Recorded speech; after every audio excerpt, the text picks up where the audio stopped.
What's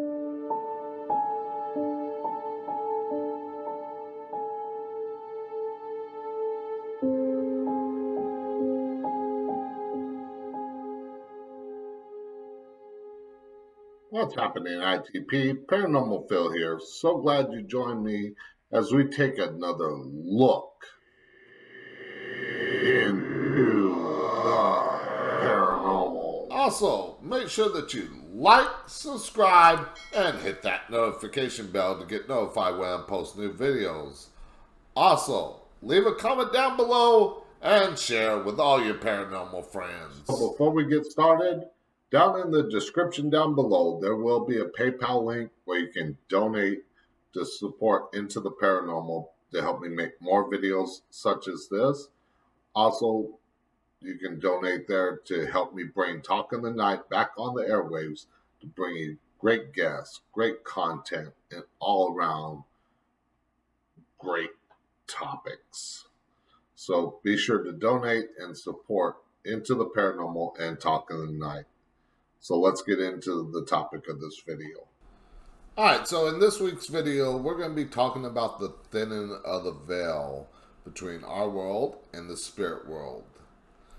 As we get closer to Halloween, that veil thins out even more. Now, I briefly talked about this last night on my Talk in the Night YouTube channel when I did a live stream about the history of Halloween, which you can find that link down in the description down below. So let's get talking about the thinning of the veil. All right, so this topic here is from MV, which is magicvalley.com. And this is the thinning of the veil, spirit world collides with earthly realm on Halloween. And of course, this link is down in the description where you can check it out for yourself. Now, of course, this is for Twin Falls, but it goes for every place in the United States and around the world. That veil, as we get closer to Halloween, or some people call it Samhain, the Day of the Dead, and all that stuff, like I said, you can find out all that information in my live stream from Talk in the Night, and that link's down in the description. But around this time of year, legend has it that the veil between the earthly plane and the spirit world is thin, meaning the two realms collide, and it is easier for the spirits to cross over and walk among the living and vice versa. Souls ready to move on are prepped for an exit. Now, that can happen anytime, but during this time of Halloween, as we get closer to October 31st, that veil gets even thinner. Now, I'm going to mention something at the end of this video about next week's video regarding something like this and Halloween and everything like that. This ethereal curtain is believed to thin just as the days begin to get shorter and the nights stretch longer, perfectly timed with the season. Now, Samhain is what Halloween was based off of, and which it falls between the fall equinox and the winter solstice, which I don't want to get into Samhain too much because we're talking about the thinning veil, but it has a role that it plays in the thinning of the veil.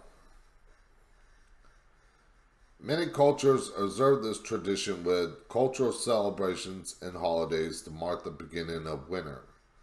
Lore has it that it is easier to commute with spirits around this time, such as those of deceased loved ones. The Mexican celebration of Dia de los Muertos, observed on November 1st and 2nd, is a prime example, designed to honor and recognize the souls of those passed on, believed to visit their earthly families on these dates.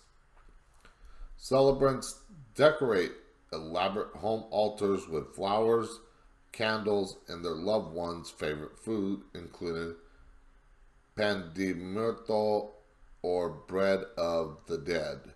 Of course, please forgive me, my Spanish is not that great, so if I pronounce it wrong, I apologize. Festivities often extend into cemeteries where families visit grave sites of beloved family members, often delivering picnics and playing festive music. Now, here's what I talked about Samhain. The Gaelic festival called Samhain, and I know it looks like it's spelled Samhain, but that's not the actual pronunciation. It's Samhain, or if you wish, Sowin, or Festival of the Dead. Also coincides with this time, marking the end of the harvest season and ushering in the darker half of the year. Celebrated from October 31st to November 1st, halfway between the autumn equinox and the winter solstice. The pagan religious festival originated from ancient Celtic spiritual practices, which I still practice some of that to this day. Many in the U.S. observe Halloween on October 31st, which grows out of Samhain, when people would wear costumes and keep bonfires lit to ward off spirits and ghosts. Back in the 8th century, November 1st was named All Saints' Day, set aside to honor saints by Pope Gregory III. The evening before was once known as All Hallows' Eve and Ultimate Halloween. So like I said, it all stems from Samhain is where we got Halloween, but the Gaelic festival in ancient Celt lore is believed that the veil between our world and the spirit world was at its thinnest. And like I said, you can learn about Samhain a little more from my live stream on Talking the Night last night. Again, the link is in the description below. The festive gathering, trick-or-treating, and jack-o'-lanterns associated with the holiday in modern times are all outgrowths of these historic traditions. Many local events recognize Halloween and have prepared a guide for residents to pick their favorite haunted hotspot in the area, along with a glimpse into the world of a Jerome-based paranormal investigation group work to set the mood for the year's merriment. But since our community's history is recorded in newsprint pages, we felt compelled to offer a slice of the past too. A ghostly roster of the area's iconic figures and their remains now, where their remains lie now. And of course, we're not going to get into all that. But again, October 31st, the 1st, and the 2nd of November is when that veil between our world and the spirit world is at its thinnest. And this year, I've noticed a lot more darker energy coming through because of how this year has gone already. But we'll leave that story for another day. So I want to share with you a video that I shared on my Talking the Night live stream last night. I'm going to share it here with you as well, and it's about the thinning of the veil. Next thing, the video that I want to share with you is from Asia Suler, and it's titled "What Happens When the Veil Thins?" And this is 9 minutes 40 seconds long, so I'm going to play some of it. I'm going to stop the video in between little segments to talk about it. In Celtic traditions, it's said that in autumn, The veil between the worlds thins. I've always loved this term. To me, it captures in a poetic way something that I innately feel every time autumn comes around again. But what does this really mean? What does it mean to have this veil between the worlds thin? I'm Asia Suler of One Willow Apothecaries, and this is your guide to navigating the thinning of the veil. Okay, so she's going to go into the whole thinning of the veil and everything like that. Bring it down a little more. And I probably won't play the whole thing because I don't want to make this video too long, but we'll get into it. Let's get past this little intro thing here. As the life force of the living world begins to drain back down to the roots, it's almost as if there's bigger space made for the unseen. In Celtic traditions, we say the veil between these worlds of the seen and the unseen begins to thin. And there's a crossover, an exchange that can happen that is particular to autumn. For as poetic as this term is, though, I find it's helpful to actually know what that means on a tangible. And like I said, she's going to break it down for you, but there is a lot of meaning in this and a lot of different belief systems, but it still doesn't take away from the veil between our world and the thinning of the veil. It doesn't take away any of that. Level, what can you expect to happen when the veil thins? These are some themes that I've noticed coming up for me, my clients, and my students almost every fall. And sometimes if we can just become aware of them, then we can really harness the medicine they can bring.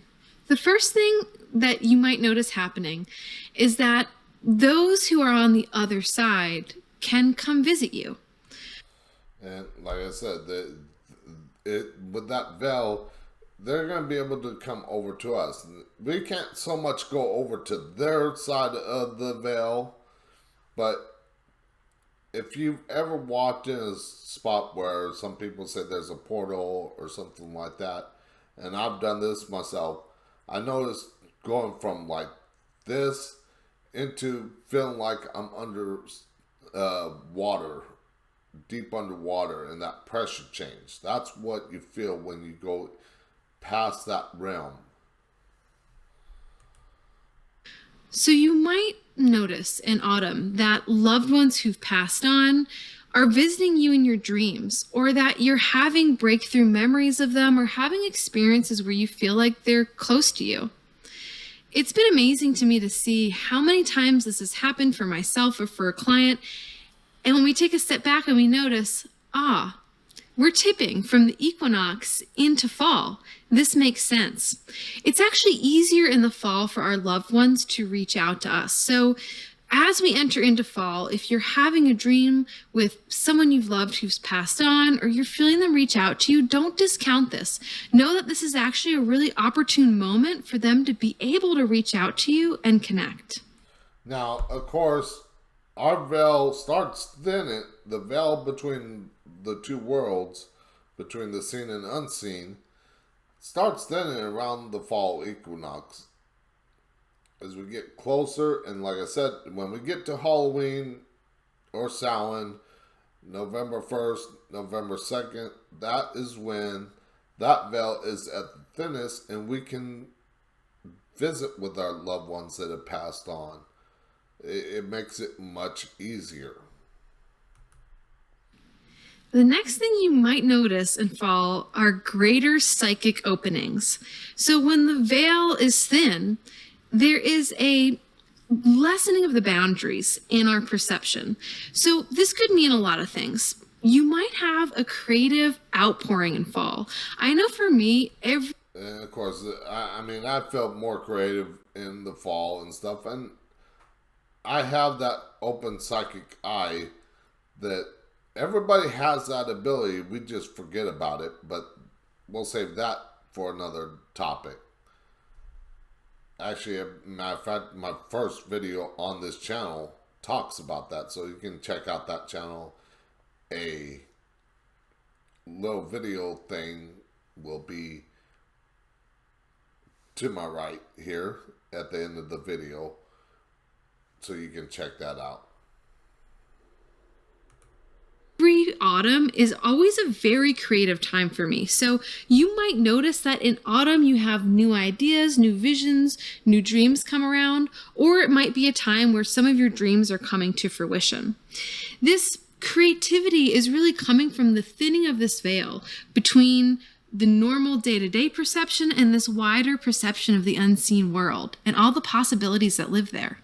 This can also be a time of study, scholarship, and learning, new awakenings. It's almost as if the aperture on your life can expand and you can see more than you saw before.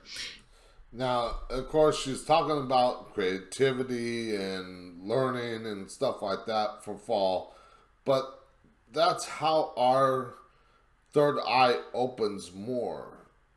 It happens during the fall time, but again, I'll let her explain it to you, because I can go on and on for hours, but I don't want to make this video too long. There's a reason why every fall we begin school again, and it's not just because of the harvest season. There's something going on in the wider consciousness of the way the seasons progress, where fall itself is a wonderful time to expand the boundaries of your knowledge. So you might find yourself being drawn to study a new discipline or a new practice, and if you're feeling that urge, follow it, because this might be the beginning of a whole new perception. Along with this idea of psychic openings, fall is also a really important time to get clear on your boundaries. So anytime the veil is getting thin, there's the possibility for more energies to be coming into your sphere. And of course, I notice that a lot I don't like to use the term psychic. I like to use the term hyper empath for myself. But I notice as that veil thins even more, those spirits want to gravitate towards me because they know I can see them. They know I can communicate with them.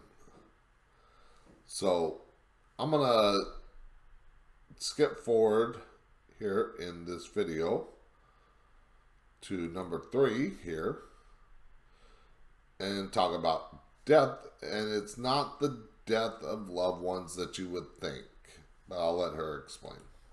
I don't necessarily mean the physical passing of somebody. I mean death more in the tarot card way. So when you get death in the major arcana of the tarot deck, it doesn't necessarily mean this black and white death as in we think of it. Death may mean just an ending. In fall, we often come up to this period of ending contracts. So when the veil thins, we're able to see some things that were obscured from our view before. So you might have some stuff coming up in your relationships for review, renewal, or termination. Okay, so now when she's talking about relationships, she doesn't mean necessary love relationship. It could be a relationship with family, with your bosses, personal business life. And that's when we gotta see, is this the right fit for us? And this is the perfect time to do so. Now, death is also a big part of the thinning of the veil. As we get in through fall and into winter, everybody notices the leaves falling, and then in winter the trees look dead. But during that winter is when things start to renew, to grow for spring. Perennials is a good thing, which in her video she mentions planting perennials during this time because in spring is when they'll pop up and bloom. So just because it's the end of a cycle, the death and life cycle around this time of year, doesn't mean that new life won't expand and blow up into spring. So I'm going to leave that here. I'm going to leave the rest of this video. The link is down in the description. If you go over to Asia Solar's channel, Tell her that Into the Paranormal sent you. And let me get into what we're going to be talking about next week. Okay, so I hope you enjoyed this week's Into the Paranormal video about the thinning of the veil. Now, if you go over to Asia Suler's channel, make sure that you let her know that Into the Paranormal sent you over there. And also make sure that you like and subscribe to her channel because she puts out some great content. Also, for those that are new here to the Into the Paranormal channel, make sure that you like, subscribe, and hit that notification bell to get notified when I post new videos. Also, be sure to leave a comment down below and share with all your paranormal friends. So what I got coming up for next week is going to be very special. I'm going to be out at the Fort Worth Stockyards on Friday night live streaming as we get close to that thin veil between our world and the spirit world. So if you're in the area, stop by. I'll be out by the Stockyard Station filming and everything like that. So be sure to come out there and visit. Also, if I'm going to be recording for a video on Sunday. So Friday night live stream over on the Into the Paranormal Facebook page. A link is in the description down below. And if you missed the live stream, you can catch the recorded version on Sunday night, which I post a video every Sunday night. So I hope you enjoyed. And until next time, I'll see you.